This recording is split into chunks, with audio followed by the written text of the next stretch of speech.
welcome to Long Arm Wednesday. I'm Laura Lynn of the Mama Pop Quilt Shop, and we're very happy to see you here today. Today, we're working on a actual fellow Gildy, Mary, and this is her sister's quilt. So she lives up quite a few hours away, a good, 6 hours. So she sent this back with her for me to quilt up, and I can't wait to do it, to tell you the truth. So she really wanted just this scalloped here in this little patch in the center, but really the rest of the quilt was for me to kind of do what I wanted to. That was really her specific kind of need. So I just stitched in the ditch in this very little border right here, and then we have another pinwheel border to go all the way around, and then we have a nice thicker border. There's some seams in here. A nice thicker border, and I just did a nice loop. It goes up and down and up and down. Chose some really nice gray thread on there, and it goes all the way across. And I'm going to put something different up in this corner unit here. There's a nice little loop, and it goes in the corner. It's quite nice. All right, so what I want to do is put a feathery kind of stitch out on this border right here, but I want to make sure it goes from this side up and around the corners, across the top, around that in the corner, and come down here. So the question is, well, how can I do that? Well, the magic of the software and the beautiful Walt. So what we're going to do is I'm going to go over to the software, and you're going to see, and I'm going to go and I'm going to say I would like to border corner a section, but I need to make sure I'm selecting my pattern first, and I need to select the corner of the pattern first before I select the other one, and you just choose control. So you have to have those two selected before you click the border corner little icon so it knows what you want to do with that pattern. Okay, so we're going to do that right now. Just hit control, go there, and border corner. Okay, so now it says to me, it says hello. Well, not just hello, but click upper left outer corner. Okay, well, we already know this is our left, it's the upper, it's the outer corner, all the way out. All the way out, like the very frame of the quilt. And because this quilt had a lot of piece seams here right at the very edge, I just quickly ran it through my sewing machine and gave it a nice little I guess a based edge all the way around. Let me show you so you can see that there. So it doesn't fray as much or distort as I'm trying to work my way down the quilt. I just did a nice little stitch all the way across. Yeah, helps stabilize it, okay? That's a key for if you have anything that's a lot of piece on the outside. Okay, so that was my upper left. Over here it is my upper right. Sorry, Lofi's right behind me and I don't want to step on her. Okay, and then it's going to tell me to come to lower right outer corner. So this is the lowest I can go from my next space of Walt, or my Gammill Statler stitcher, okay? So when I'm going to make sure I'm going to come in about 1/4 of an inch, and I'm going to go all the way to the other side, and I click outer left corner. Lower left, right? Okay, so about 1/4 inch in. And now it says click upper. So we go all the way up here, and I want to include in this whole square here these pieces here. So I'm not sure if it belongs as a house or it really is just flying geese and it's a patchwork on the outside. So I thought I'd treat that as a nice big border to go all the way around, and we'll go from there. So I just want to come onto the inside, mind the seams, and then go to the right, do the same thing, just right inside. Now the lower corner, as far as you can get, you can hear how it's bumping up against, and I don't want to go right into the seam. I don't want to go into that border. I want to stay within this whole pattern. Okay, and then come over to the next side. It's all plaids. I love it. I think it was a kit. I'm not 100% sure. It could be recycled shirts. Okay, so I know that's what I want to do. And it says enter border length. Okay, and when it's asking for the border length, it's asking for the full length of the border, okay? All the way. So we go here, we hold the ruler or the measuring tape all the way up, get it right so it's snug up against that little, the seam line that I have stitched down as a base. Measure all the way out to here. It says 56 right to the end. So we know we're not going to go all the way to 56. We're going to go to about 55.5 because we need to come in our 1/4 inch, right? Okay, so there's our measurement. Now say if we wanted to do the same border corner on this one right here. Okay, say if I found a nice one that went up this way and around the corner, instead of doing something up the sides and then something in the corners, my measurement would go to the bottom of it, right there. That would be its measurement for its border corner, okay?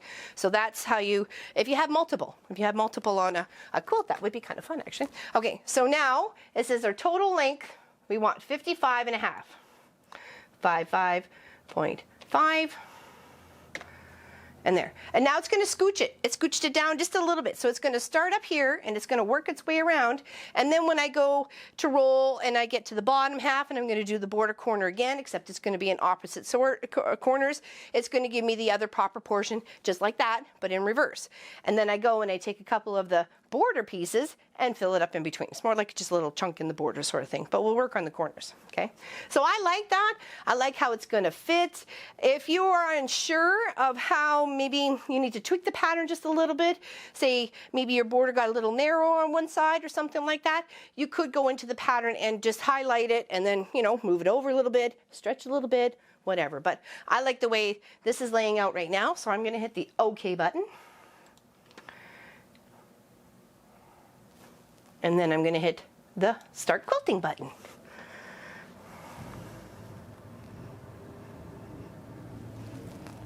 There we go.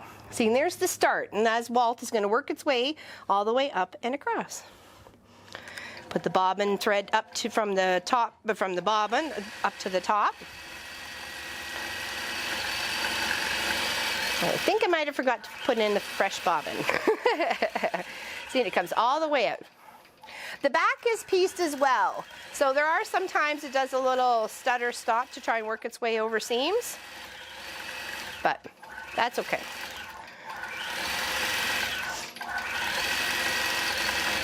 And then when the binding gets put on, it should be right close. That one, for some reason, we probably could have tweaked that one.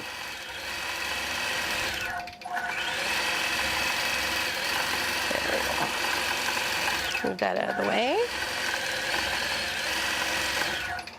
And that's going to stitch out that beautiful little feather pattern all the way up and around. Isn't that pretty? And it won't take very long. And then when I get to this part, I like to leave the pinwheels the way they are. I think I'm just going to highlight each square because once I've done stitched in the ditch in here, it kind of makes these guys pop a bit. And then for the center bits, where all it's the beautiful little plaid 9 patches, it's just a little scalp, you know, follow it around back and forth. That's what she had asked for, so. But I think this, it doesn't take away from the house or the piece, whatever. To me, it kind of looks like houses. So I didn't clarify when she was here. But I love the plaids. The plaids are awesome. All different sorts of colors and shades of colors. See how it made its way all the way up into there, and then it's going to actually make its way on the curve. It's going to start curved this way and start working its way across the top. And that is the beauty of artists when they design borders and then border corners. The key is, oh, we did. Oh, pause. Okay, we ran out of bobbin. We can fix that though. Here we go.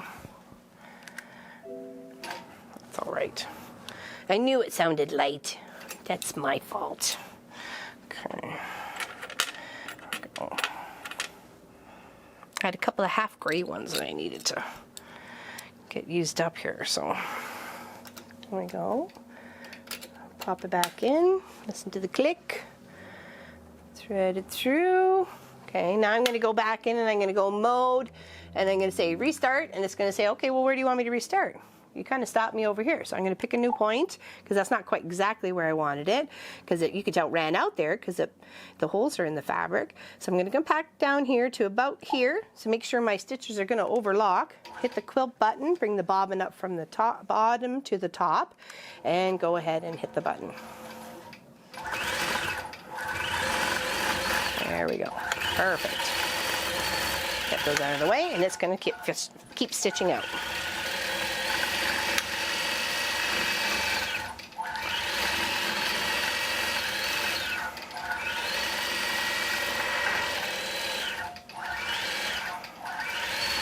Yeah, and with that soft gray thread, it's got no sheen to it. It's just a cool gray. It was bought in by error, but it's actually been one that has been quite loved around here in the shop. So happy accidents, right? Because some people don't always like that sheen, that shine that comes with some glide thread and some other threads. So I got a very nice blue variegated. It's dark blue variegated though. Kind of wish it was a little bit on some of the lighter scale side of it, but I'm going to find a nice, beautiful use for it. So I have to find a very big project to use variegated blue on it.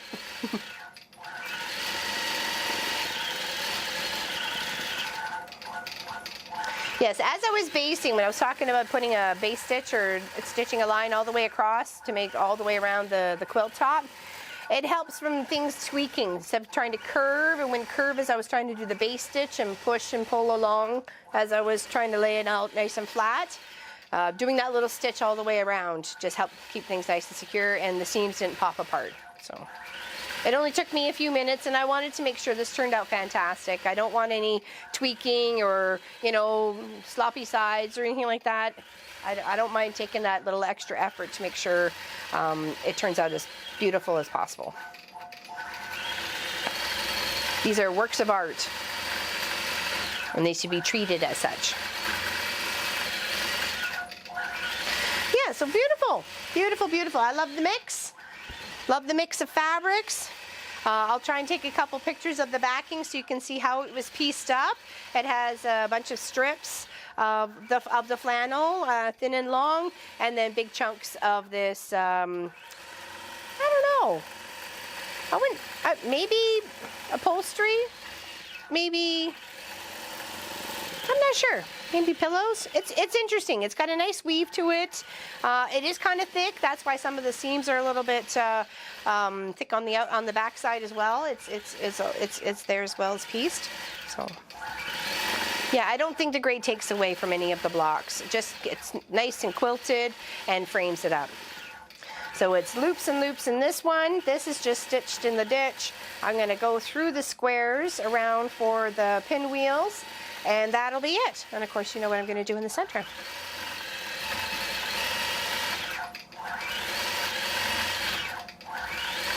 Oh, it's going to look beautiful. Yeah, to me it looked like houses. So, but you never know. You maybe it may have just been the flying goose, you know. I don't know. But I like it.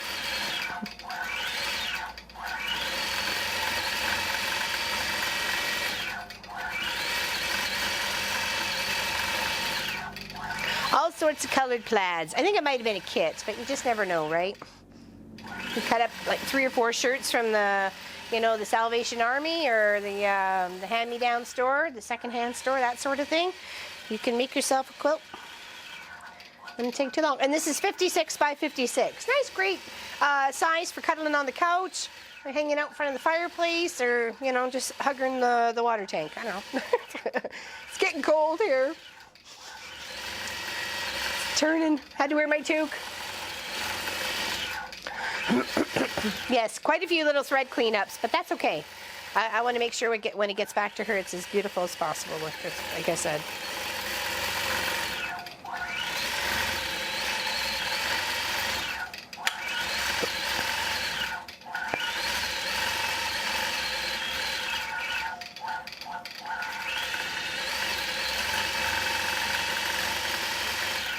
And that's just going to stitch out till it finishes.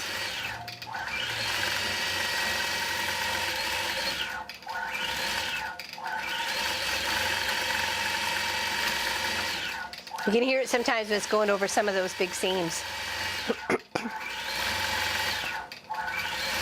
There's this 80-20 batting.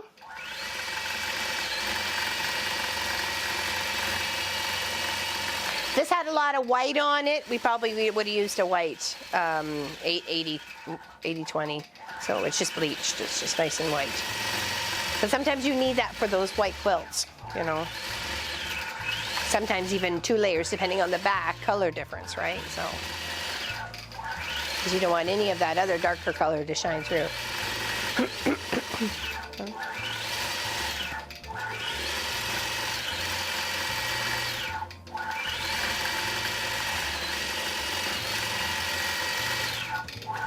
Well, that's just going to finish itself off, so I can take pictures of it, and you'll see it. And hopefully that encourages you to maybe try something a little bit different with some plaid and a pieced outside border. Just make sure you sew it all around, okay? Keep it nice and stable. All right.